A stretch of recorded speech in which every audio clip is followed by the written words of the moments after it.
Ini adalah awal dari pembelajaran kita untuk materi yang pertama. Pada materi kali ini, kita akan mulai dengan hal-hal dasar mengenai C#. Hal pertama yang sering ditanyakan terkait C# adalah: pertama, apa perbedaan antara C# dan .NET Framework? Kedua, apa itu CLR atau Common Language Runtime? Ketiga, bagaimana arsitektur aplikasi .NET Framework? Dan keempat, bagaimana memulai mengembangkan aplikasi menggunakan bahasa C#. Kita akan melihat apakah itu .NET Framework, apakah itu C#, dan apa perbedaan di antara keduanya. C# adalah bahasa pemrograman, sementara .NET Framework merupakan framework yang kita gunakan untuk membangun aplikasi pada platform Windows.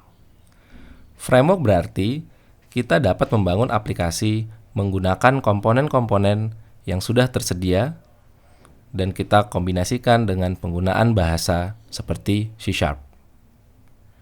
Akan tetapi, .NET Framework tidak hanya terbatas pada C#.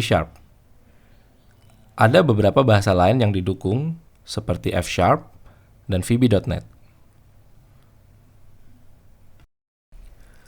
.NET Framework terdiri dari dua komponen besar. Yang pertama adalah CLR atau Common Language Runtime.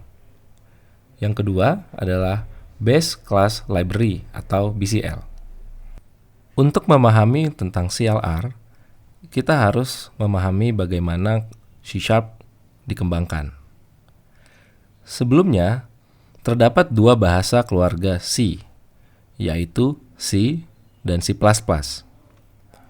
Dengan bahasa pemrograman C dan C++, aplikasi dikompilasi ke dalam native code di dalam mesin di mana aplikasi berada.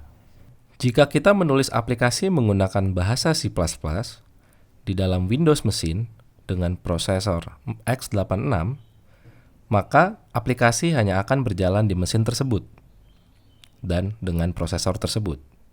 Aplikasi tidak bisa digunakan di tempat lain, seperti di Linux atau di macOS.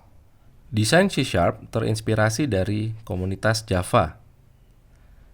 Pada bahasa Java, compiler tidak akan langsung mentranslasi kode ke dalam native code dari suatu platform.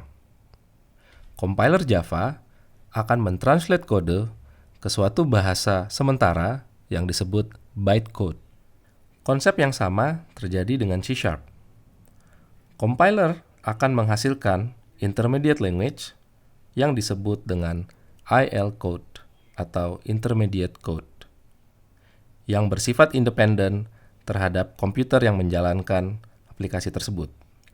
Dengan demikian, kita membutuhkan sesuatu untuk mentranslasi IL code ke native code sehingga bisa berjalan di platform yang kita tuju.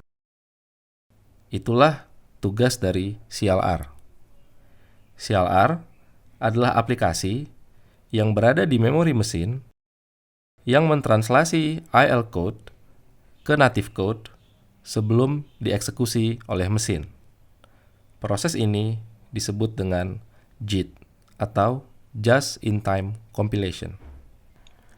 Dengan cara ini, ketika kita menulis aplikasi menggunakan C#, kita tidak perlu khawatir mengompilasi aplikasi ke dalam native code untuk mesin yang berbeda. Selama mesin tersebut memiliki CLR, maka aplikasi yang sudah kita kembangkan menggunakan C# dapat berjalan di mesin tersebut.